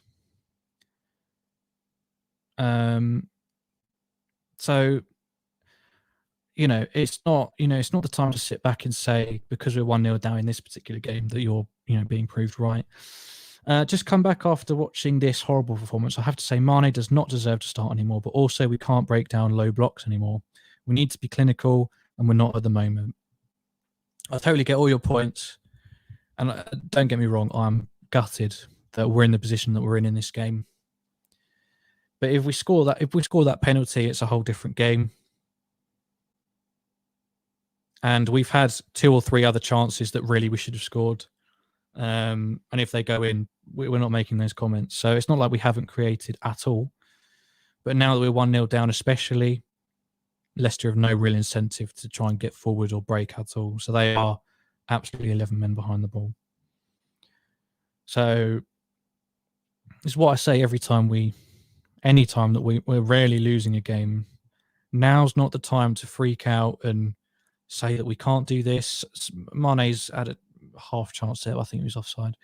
Now's not the time to say we can't do this. We're crap at that. We need wholesale changes here. So-and-so's finished. Granted, Mane has been crap in this game, and he has been relatively crap for quite a while. But yeah, now's not the time for freakouts and general absolutist statements about how we're terrible. We just got to take it as it is. It's a bad performance. We can constructively criticize this performance. I'm not trying to look at everything through rose-tinted glasses and excuse bad performances. And that's ultimately what being a manager is all about.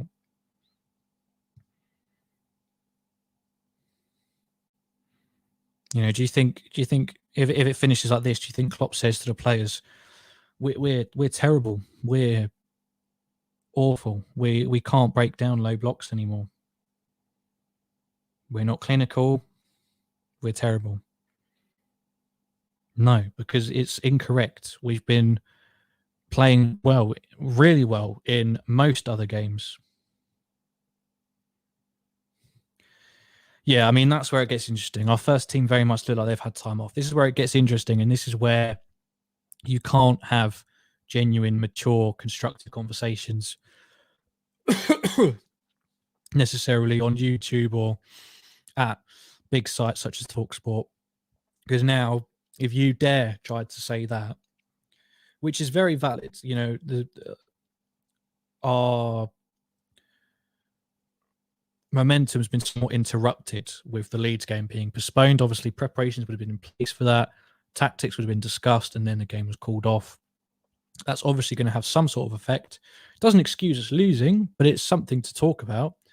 But if you dare to mention it, you know, people would just go back to how Klopp said that he wanted games moved, which is just a ungenuine, bad faith argument and just not worth engaging in.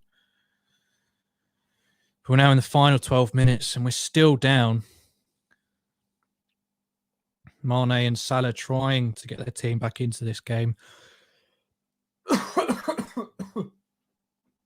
Excuse me.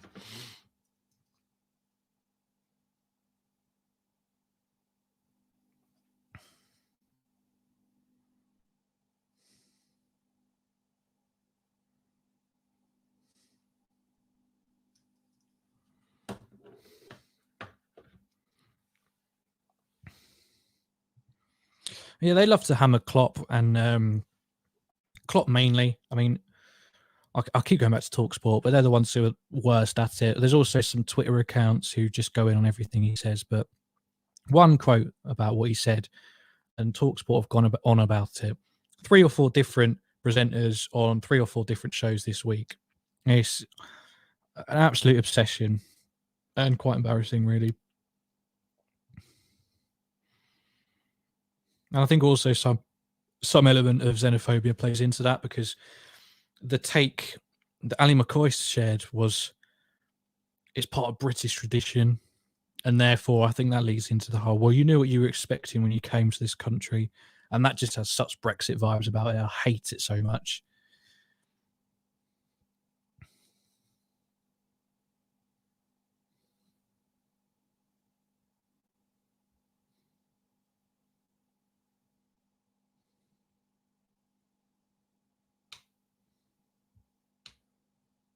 Now, I haven't seen too much of Firmino since he's come on.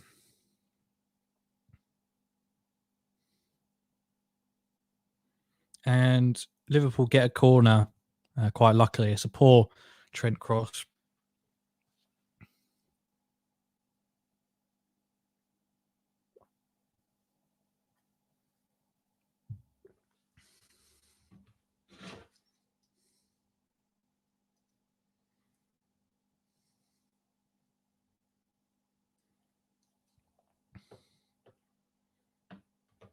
And a José header flies past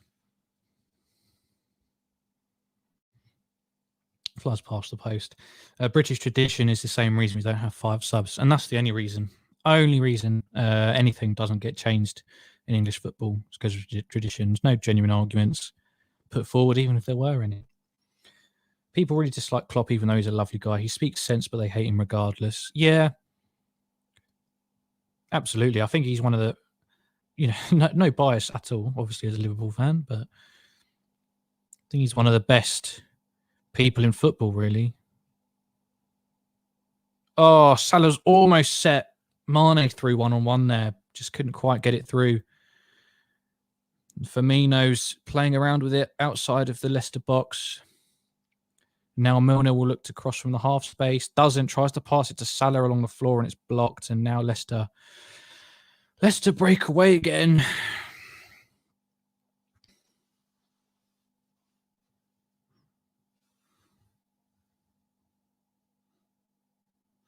It's just quite gutting at this point. You know, we've still got 8 minutes left. Anything could happen, but you know, we said it at the end of the Tottenham game, despite how that was sort of out of our control with how bad the referee was. Just can't afford to drop any more points, and now we're dropping 3 in this game. We're just slowly slipping further and further away from Man City, who are quickly getting out of sight and coming into their best form, exactly like they did last year. So we do need a miracle here.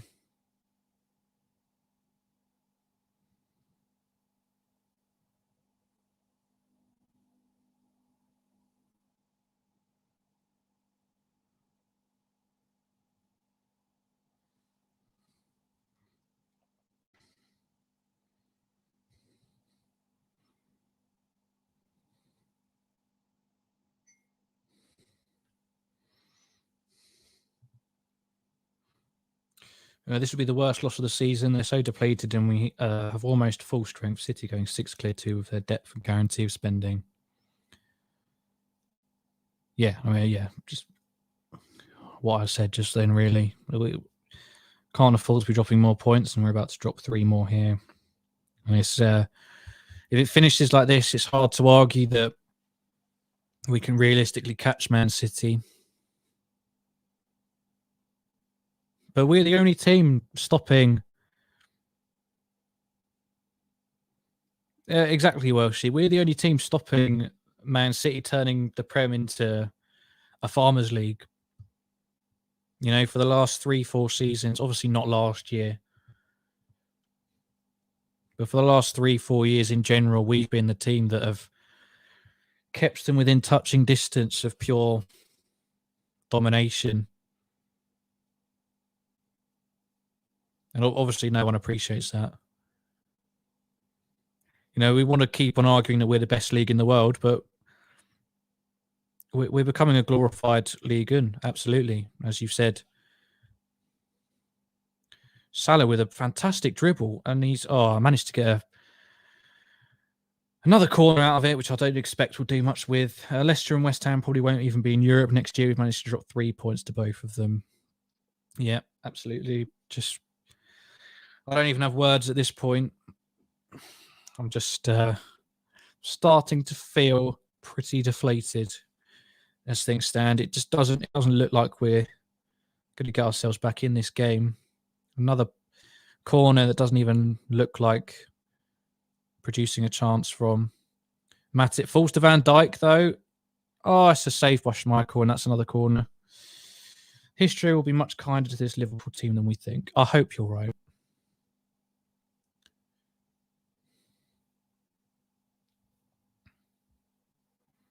I really hope you're right on that one. Just look at how those Jose's Real Madrid team during Pep's Barca era. True. But I think people's resentment and hatred towards Liverpool as a city and to the people will blind them to that. And generally, they'll never get the credit that they deserve, which is sad. Even Newcastle now want to invest in us. It's becoming about what owners you have nowadays in this league will fall short if we keep up with the same model.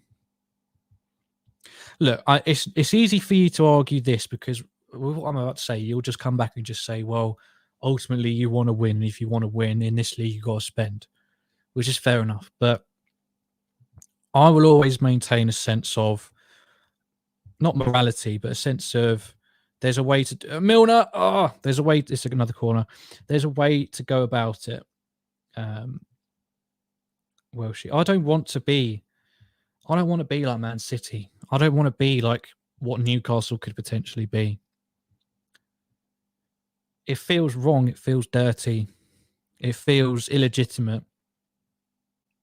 And that's not what I want to be. Another chance goes begging.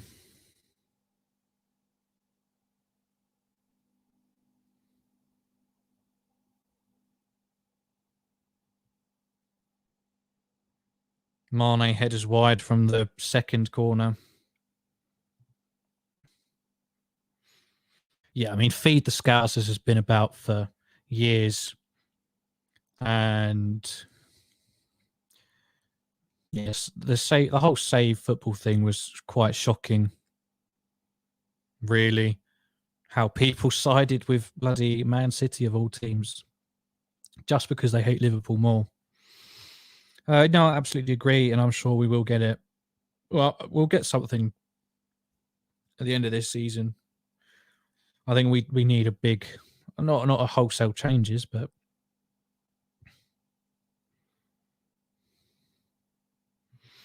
yeah, I think that's a constructive way of looking at it, Terence. When we buy players, we buy the right players. It's been a while since we've bought a real flop.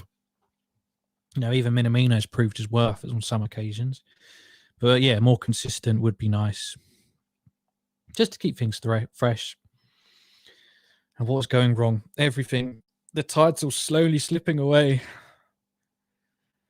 And there's just 2 minutes left. Well, we're going into the final minute now. And there won't even be that much added time, I don't think.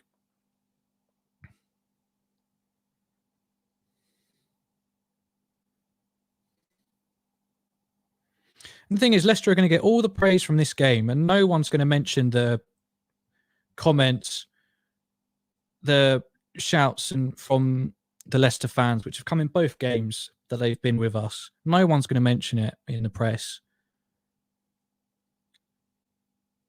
Just nothing's coming off for us at the moment. I'd be happy with a cup double. Yeah. I mean, that's the thing. It's devastating to think that we're out of the league race already, but the Champions League's always there, and wouldn't say no to it. Absolutely. And I do think we need to go on a run in the league, or a League Cup, or the FA Cup. Absolutely. Yet another corner. And delivery once again. Well, it's another corner, this time on the opposite side.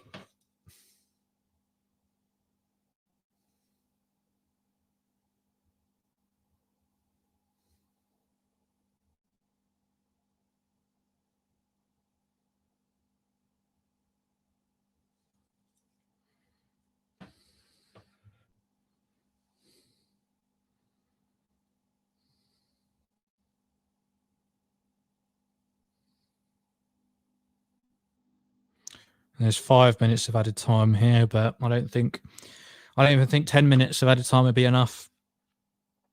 And they're replaying the same penalty now, and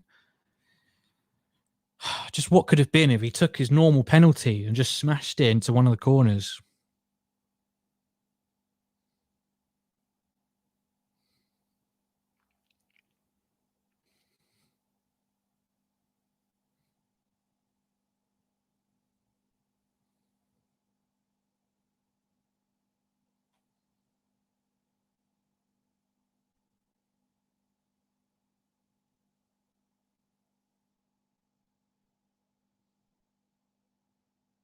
Unless they're doing everything they can to waste time.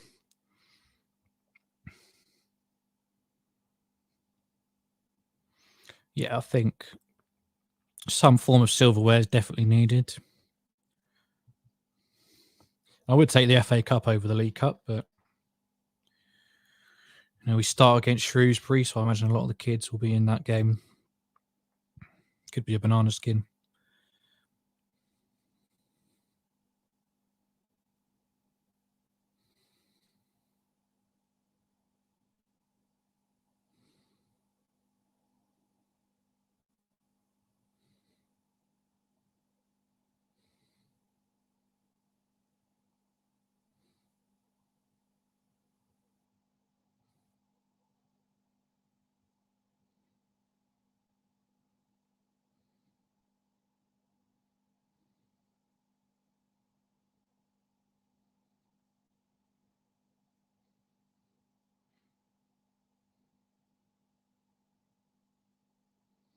I mean, Jota's doing his best.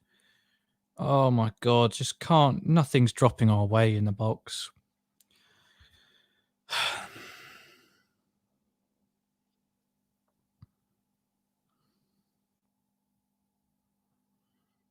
We're now halfway through the added time.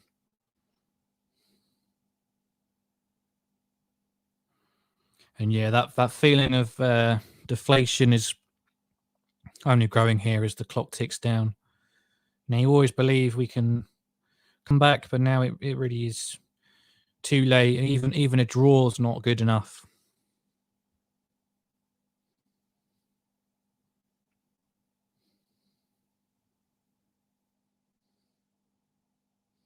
And every cross we've put into the box has found a Leicester defender.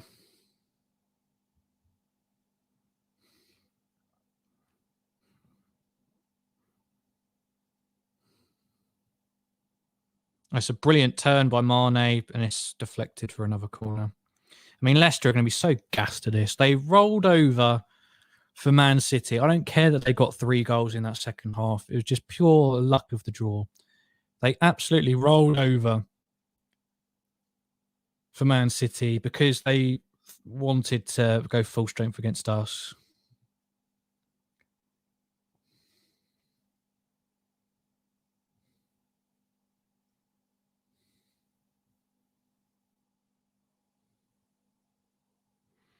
And the corner's crap again. We can only head it miles over the bar.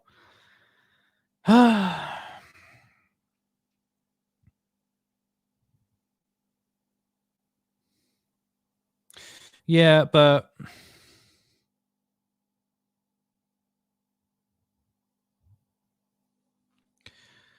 yeah, unfortunate result pending, not the end of the world. Though City have a chance dropping points. Let's not forget, a new Spurs team got 3 points off them with no Kane. That was at the start of the season, though, Terence. And as much as I love your optimism, we saw that last season as well. They started badly, terribly. And around this time, they kicked into gear like they have now. And they're just unstoppable at this point. And the thing is, they get to a point where teams in the bottom half just give up before the game's even started. They put up the white flag, don't even try to put them under any sort of pressure. And then when they come up against us, they'll try their absolute hardest. And that's the end of the game.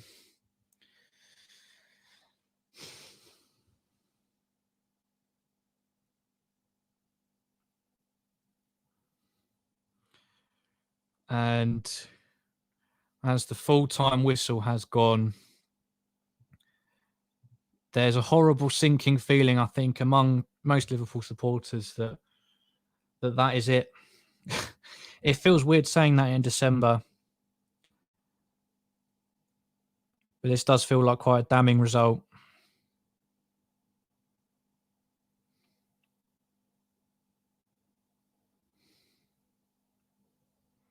And all the praise will go to the Leicester team. And yeah, they played all right. Could have been 2 or 3 down.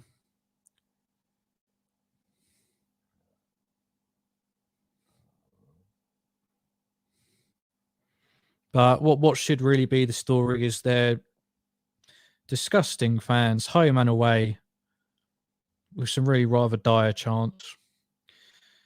But thank you all so much, everyone who's joined the watch along. I'm sorry it couldn't have been more of a positive way to end 2021. Let's try not to feel too deflated about it. At the end of the day, we've had a really strong start to the season. We're through to the 16 of the Champions League. We're into the semi-finals. We've got that against Arsenal in a week or two. Still plenty to play for, and it's only December. I know I've gone on about City getting into full gear, and Welsh, you've said that as well. This is the time when their strength in depth, which they haven't earned, they bought it, comes into play. But again, thank you so much for watching, and please make sure to join us in the post-match reaction, which will be coming up very shortly. I've been Louis, and I'll see you in the post-match, but also in future on the LFC Transfer Room YouTube channel. Please make sure to subscribe, drop this video a like, and thank you very much again for watching.